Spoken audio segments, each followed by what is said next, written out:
Hi YouTube, this is Joe Calton with Calton Cutlery. You can visit me on the web, caltoncutlery.com. Okay, so today I'm going to shoot a video on how to make a shadow pivot for a slip joint pocket knife.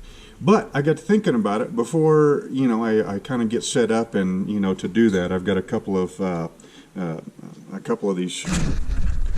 these right here. They're called toggle locks. They work like this right here, where you've got two sets of thumb studs and it's a lock back. So you roll the blade out and then it won't close, and then you lift up on the toggle and then you close it right there. So instead of pushing it in the back, instead of releasing the lock by pushing it in the back here, you lift up on that toggle.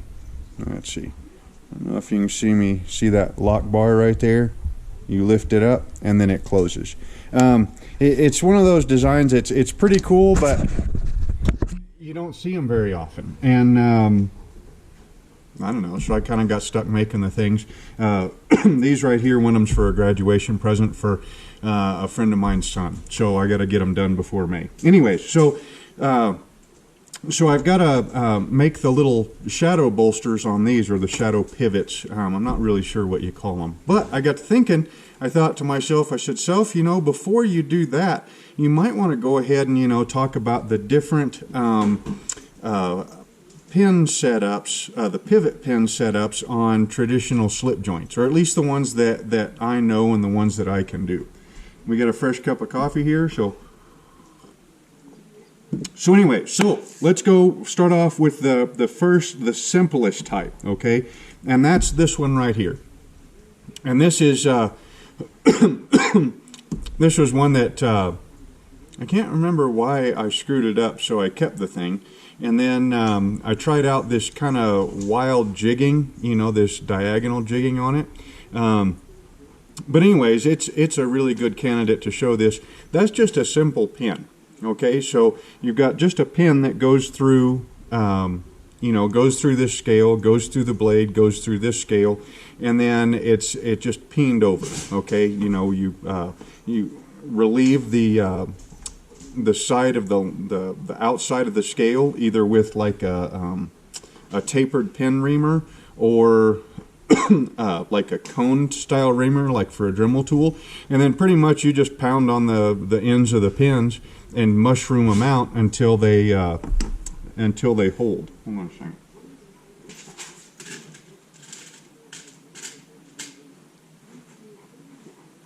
And of course I don't have a pinned pin to kind of show you what that looks like, so we'll take okay, so if you've got a pin, right? Okay, and let's say you have like a tapered hole. Okay, now you would leave this just a little bit proud, about half the diameter of the pin or so, or maybe a diameter, whichever one, and then you just start beating on the end of this pin. And what that does is it kind of mushrooms it out, and you can see it makes like a wedge, and then that wedge will fill in the countersinking that you did, and the more you pin it, the more it expands that out, and the tighter it locks. So of course you would do this, if this was a pocket knife, you would do this on both sides, and then the more you hit on both sides, the tighter and tighter and tighter it would get. Now that's really great, and it's a really good way to do that. Now on things like G10 micarta, if you were to do scales out of like aluminum or brass or titanium or anything like that, anything that's pretty structurally sound, as in like it doesn't have like a grain or anything, that would split, that method right there is totally viable. It's it's the simplest, it's the lightest, and it's it's a good way to do things.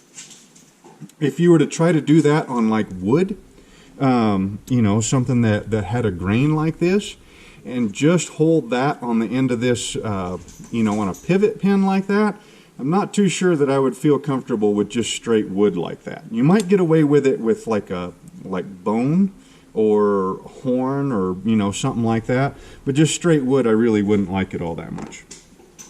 This one right here is probably a little bit easier to see because it doesn't have that funky jigging.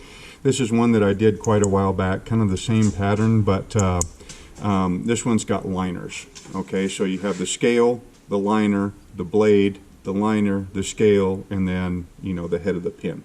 And so that's a little bit, you know, a little bit fancier way to do it. This one right here, this one was, again, another one of the ones that I screwed up on, I think, this last batch or the batch before that. And you can tell the tip isn't centered. A lot of people make a big deal over that. You know, I mean, I guess if the tip is so, you know, uncentered that, you know, it's rubbing on the inside of the scale, you know, I guess I could kind of see that as being a big problem. But you know how anymore people make a big deal out of nothing? Well, I just saw a video of a guy took an old Camulus pocket knife, and he, you know, and it wasn't centered. And so, you know, he took this great vintage old knife. I mean, the function and everything of the knife was just fine. It was just he couldn't handle that tip being centered. So he pulled it off to the side, put it down on a table, and started beating the crap out of the side of the blade, you know, to basically bend the blade so that it would center up. Well, of course, in doing so, he put a whole bunch of stress on his pivot pin, ended up backing the pivot pin out. Now, of course, he went over and he whacked it on the, you know, the anvil, you know, to kind of tighten that up. But that's going to loosen up, you know, pretty quick here, because if he uses the thing, because he already broke that, you know, broke that original peening there. He stretched the material in the bolsters by forcing that peened head through them. So now it's, you know, I mean, it'll probably work okay, but he'll probably have a whole lot of problems with that pivot pin loosening up. And really, I mean, if the blade is off center a little bit, I mean, honestly, I mean, it doesn't really affect the function of the knife. So, but in custom knives, you know, that's a total no-no. Anyways, so I ended up keeping this knife, and it has got, we need to come up with a funny name for this, okay? Like, I've seen this done before, I can't remember where this isn't actually a bolster, and these aren't actually separate scales. This is, I've been jokingly calling it, I wanted bolsters, but I was too lazy to put bolsters on this batch. Or maybe you ought to call it, I wanted bolsters, but I was too broke to pay for bolsters. So pretty much this right here started off just like this, only I took a Dremel tool, I think I took a round file, filed in some grooves here to make it kind of look like they were, you know, separate bolsters, and then took a Dremel tool and cut in some really quick jigging on the back. Structurally, it's absolutely the same, you know, just the peen pin. Now, on the other end are full-out bolsters, okay? So this one right here, I think this is the first knife that I ever did a quick 5-minute file work job on, and you can kind of see I filed the bolsters and filed the liners on the back and on the inside to kind of dress it up a little bit, just play with it. I think this knife, I didn't like something about it, so I use it to practice with. But anyways, so this knife, its construction, you probably see it best on this side. Okay, so there's the bolster, and then there's the liner, and then there's the blade, and then there's the liner, and then there's the bolster. But these bolsters are soldered onto those liners. Okay, so effectively making them one piece. Now, with a you know, a construction like this, that brass is going to be a whole lot tougher and have a whole lot more holding power than micarta or G10. Okay, so in order to pull that peened pivot head through brass takes a whole lot more pressure than it does to pull through micarta or G10, because brass is a much tougher material than G10 or micarta. So if you were to do the same thing with brass, with nickel silver, with stainless, with Damascus, you know, with titanium, pretty much anything like that, now you peen that, you peen the head of that pin, and now instead of just this little, I mean, you still got just this little bit of material here, but now it's in brass, and so it's spread out over quite a bit, you know, more surface area. Now, bolsters, of course, you know, I mean, they take longer to make. To make this bolster style look here, you either got to make your liners and then make your bolsters and then solder the bolsters onto the liners while making sure that everything stays lined up, you know, so that the sides are lined up. I like doing dovetails also. And that's, you know, a really good method of construction, but it costs more and it weighs more because now you have to have liners and you've got the bolsters. And so that's an awful lot added, a lot more added weight and a lot more added width or thickness, whichever way you want to look at it. It is stronger, but like I said, it weighs more, it costs more, and it's thicker, right? Now, there is a way to do it in between the two. Okay, so no bolsters and bolsters, right? And that is, I get to show off my my Jeremy McCullen slip joint pocket knife, and that is to do what you call, I think he calls them shadow pivots. I heard somebody else call it a pivot pin support. And what it is, Jeremy did a really good job hiding that. This one right here isn't done quite so well, and I don't think I have one that looks awful. Yeah, I don't think I have one that looks awful at the moment. So pretty much that, we'll just stick with Jeremy's here. Okay, so that big pin head right there, okay, that's not your pivot pin. Okay, that's not a 3/32 pin that's just been pinned, you know, to expand it to that diameter. What that is a bushing. It's a, think about it like a really thick washer.